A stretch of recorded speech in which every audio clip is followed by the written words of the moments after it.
¿Qué es el liberalismo? ¿Cuándo surgió? ¿Ser libertario es lo mismo que ser liberal? Mi objetivo el día de hoy es explicarte el liberalismo como me lo explicaron a mí, con manzanitas. Pero para formar parte de este viaje tienes que tener en cuenta una cosa: núcleos. Sí, núcleos. Los núcleos nos van a ayudar a entender cómo funcionan las ideologías y a poder diferenciar una de otra. ¿Listo? Perfecto. Ahora sí, liberalismo. Imaginemos que el liberalismo es una célula. Esta imagen la debes haber visto hasta el cansancio en las clases de biología en el colegio. ¿Y qué hay dentro de una célula? Ya lo dijimos, un núcleo. Y el núcleo de la célula liberalismo será el individuo. ¿Esto qué quiere decir? Pues que en el centro del liberalismo está el individuo, pero no está solo. También está su libertad. Bueno, no por las puras se llama liberalismo. Entonces tenemos que partir de que todas las preguntas que estén relacionadas al liberalismo serán respondidas con este núcleo. Individuo libre. Bueno, ¿pero libre de qué? De todo. De toda clase de abuso de poder, venga de donde venga. Y para entender esto tienes que abrocharte los cinturones porque nos vamos al siglo XVII en Inglaterra. Este señor que ves aquí se llama Thomas Hobbes, considerado el teórico del absolutismo político por excelencia y arduo defensor de la monarquía absoluta según Wikipedia. Pero esto último no es del todo cierto, es más bien debatible y te lo voy a explicar en otro video porque si no se nos va el tema de las manos. Lo que tienes que saber es que Hobbes escribió esta obra, el Leviatán, donde explicaba que el origen de la sociedad y del Estado, y por consiguiente del poder del rey, era producto de un contrato original entre los seres humanos. Bueno, a este punto te preguntarás por qué estoy hablando de reyes si el video trata sobre el liberalismo, pero ahí quiero llegar. Ya en este libro, Hobbes introduce ideas que serán importantes para el pensamiento político liberal, ideas que te voy a mencionar más adelante. Entonces, ¿me estás diciendo que Hobbes fue el primer liberal? No, más bien protoliberal, está como en el limbo. Hobbes teorizó la monarquía absoluta, pero con argumentos que nos acercaron un poco a lo que será el futuro pensamiento liberal. Te había dicho antes que el sujeto central del liberalismo político era el individuo y su libertad, y que la forma de proteger esa libertad era controlando el abuso de poder, viniera de donde viniera. Esto nos da lugar a las 3 generaciones de liberales. La primera generación buscaba garantizar la libertad del individuo frente al abuso de poder que venía desde arriba, del rey absoluto. En esta generación podemos ubicar a autores como Hobbes, aunque a medias, más lejos que cerca, pero sí a John Locke y a Montesquieu, entre otros más. De ahí nacen los derechos liberales clásicos que todos conocemos porque son muy famosos, como la libertad de expresión, la libertad de culto, la libertad de representación, etc. Bueno, con el pasar de los siglos los tiempos cambian y ya no tenemos reyes absolutos, sino democracias. Ahí aparece la segunda generación de liberales, con autores como Tocqueville, Jeremy Constant o John Stuart Mill. Esta generación pretendía proteger al individuo del abuso de poder que venía ya no desde arriba, sino desde abajo, de la famosa tiranía de la mayoría. Bueno, el tiempo sigue pasando y los contextos cambian. Ahora estamos en la era del capitalismo y los abusos de poder que ponen en riesgo la libertad del individuo vienen de los costados, de las grandes corporaciones. Aquí tenemos autores como Leonard Hobhouse o John Hobson. Esta generación consideró que para apaciguar el problema, los trabajadores debían asociarse, dando pie a lo que todos conocemos como sindicatos. Bueno, paréntesis, nota importante que me había olvidado recalcar. Mientras surgía una nueva generación de liberales, las anteriores no dejaban de existir. Es importante saber esto, por favor, no lo olvides. Ahora sí seguimos. Habremos hablado de Hobbes, el protoliberal, y de las diferentes generaciones de liberales, pero no hemos hablado de las ideas que conforman un pensamiento liberal. Eso te lo voy a explicar ahora. Bueno, ya sabemos que el sujeto del liberalismo político es el individuo. Lo siento, no me voy a cansar de repetirlo porque esto es lo básico del tema, que proviene del latín individuus, o sea, indivisible, algo que no se puede dividir. ¿Y qué es eso que no se puede dividir? Un átomo. El individuo es el átomo social.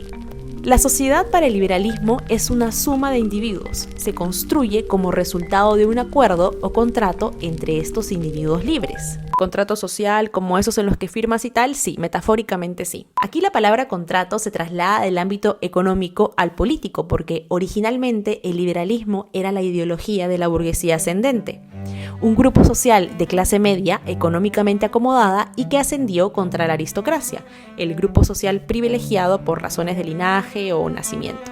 Todo esto surge en un momento específico, en la era de la Ilustración, como siempre, un periodo histórico, cultural e intelectual asociado a la ciencia moderna. Hasta entonces la religión y la tradición habían sido la razón principal por la cual una autoridad se consideraba digna de confianza o respeto. Tal persona merecía estar en un cargo porque así había sido siempre. Pero eso va desapareciendo y se impone la razón.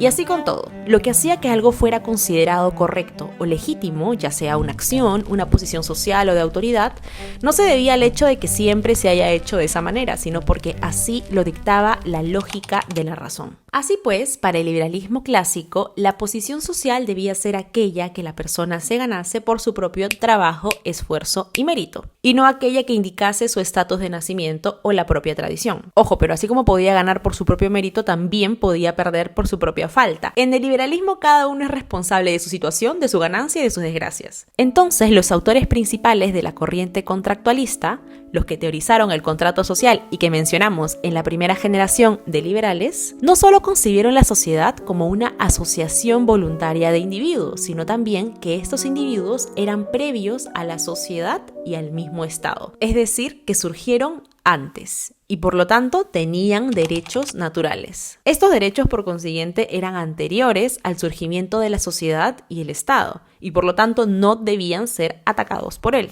Siguiendo esta línea, la legitimidad de un gobierno provenía del consentimiento de los gobernados, que a través de este contrato hipotético cedían parte de su libertad. Pero así como consentían este acuerdo, también podían disolverlo.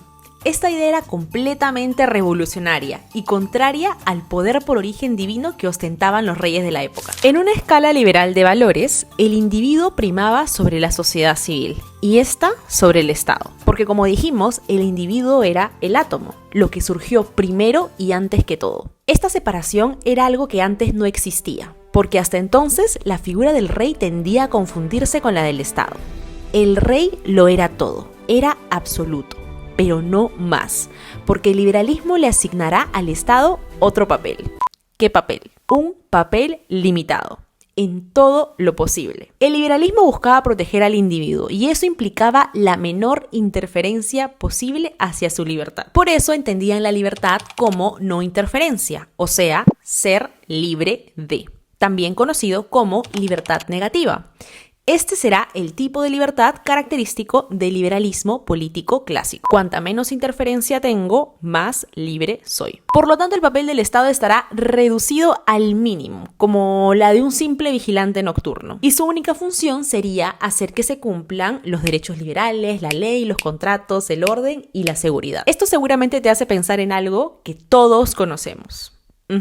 La Constitución. De las revoluciones liberales emanaron contratos sociales en forma de constituciones, como la Constitución de los Estados Unidos, el Bill of Rights y la Declaración de los Derechos del Hombre y el Ciudadano en la Revolución Francesa, entre otras. Pero también la división de poderes como una forma de controlar el exceso de poder generando un balance de pesos y contrapesos. Ahora estarás pensando que si tenemos a un individuo cada vez más libre, eso significa que podía escoger lo que quisiera, hasta su religión, por ejemplo. Y sí, exactamente. Un episodio clave ocurrió en el Reino Unido durante el periodo de las guerras de religión. ¿Te acuerdas de Hobbes? Esta fue la época en la que escribió El Leviatán, una obra donde también introdujo la idea de la naturalidad del conflicto. En un contexto donde había muchos grupos luchando entre ellos, se da cuenta de que no había una salida y que estos debían convivir. Es el reconocimiento del pluralismo, un concepto que, como ya te mencioné, plantó las primeras semillas del liberalismo. Pero no solo eso. Él consideraba que era necesario una autoridad que pusiera orden en lo político y lo religioso. Entonces se desarrolló la idea de que la religión debía ser relegada al ámbito privado. Y con eso nace la noción de tolerancia. ¿Te das cuenta cómo esto de que cada uno puede escoger su propia religión encaja mucho mejor con la idea de libertad como no interferencia? Detallitos liberales. A ver, ¿y dónde queda la igualdad en el pensamiento liberal? El liberalismo entiende que en la medida en que todos tengamos los mismos derechos, somos iguales, o sea, igualdad formal o igualdad ante la ley. En su tiempo, esta idea también se orientaba en contra del privilegio aristocrático o de nacimiento del que ya hablamos. Para el liberalismo, en el centro no está la sangre o el linaje, sino el esfuerzo del individuo, y por tanto, la sociedad no debía ordenarse en función de la tradición, sino de la razón. Por eso defiende que todos somos iguales ante la ley. Como ves, todo está perfectamente conectado. Ya sé lo que estás pensando, que ni siquiera te he mencionado la economía de libre mercado. Y sí, es lo primero en lo que todo el mundo piensa cuando escuchan la palabra liberalismo. Ahora voy con eso. Sin embargo, es bueno saber que el liberalismo no se reduce únicamente al ámbito económico, sino que va muchísimo más allá. Un individuo que quiera maximizar su libertad no solo necesita la menor interferencia posible, sino también recursos. Por eso la propiedad privada es crucial. De hecho, John Locke, en 2 tratados sobre el gobierno civil, argumenta que la propiedad privada es un derecho natural que surge del trabajo del individuo en libertad y de su interacción con la naturaleza. Él puso como ejemplo el recoger manzanas de un árbol que se encuentran en un estado de naturaleza, es decir, sin que hayan sido reclamados por alguien más. Al hacerlo, esas manzanas se convierten en su propiedad porque ha invertido su trabajo en obtenerlas. Desde una perspectiva liberal, Locke sostiene que es el trabajo lo que otorga al individuo el derecho legítimo de propiedad sobre esos frutos. Por eso, el Estado debe proteger ese derecho natural de propiedad y garantizar la seguridad de los individuos en el disfrute de sus bienes adquiridos legítimamente. Y de aquí que los liberales no vean con buenos ojos el pago de impuestos. Entonces, la propiedad privada es crucial para el liberalismo político clásico porque te asegura la libertad de 2 maneras. En un sentido material, porque ser propietario te libera de la necesidad, garantizando tu libertad individual, y en sentido político porque te permite tener autonomía de la voluntad.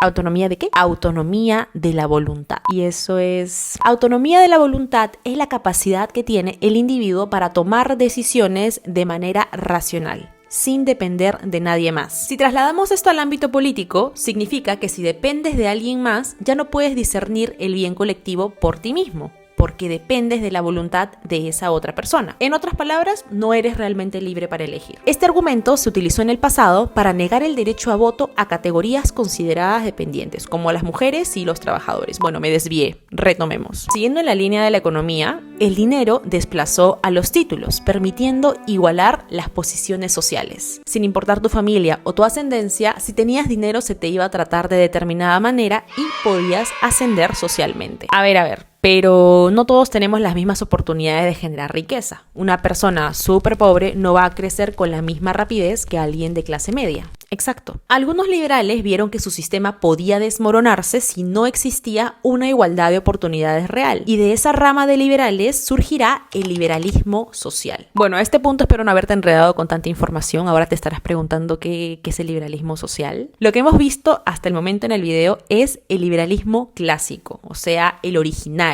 o el más puro si quieres llamarlo así. Pero luego vamos a ver que algunas cosas con el tiempo van cambiando. El liberalismo social te lo voy a explicar en el próximo video. Y tampoco te he respondido si ser liberal es lo mismo que ser libertario. Pero eso también te lo dejo para el próximo video porque si no, no me va a dar la vida de editarlo todo, perdón. No tengo editor.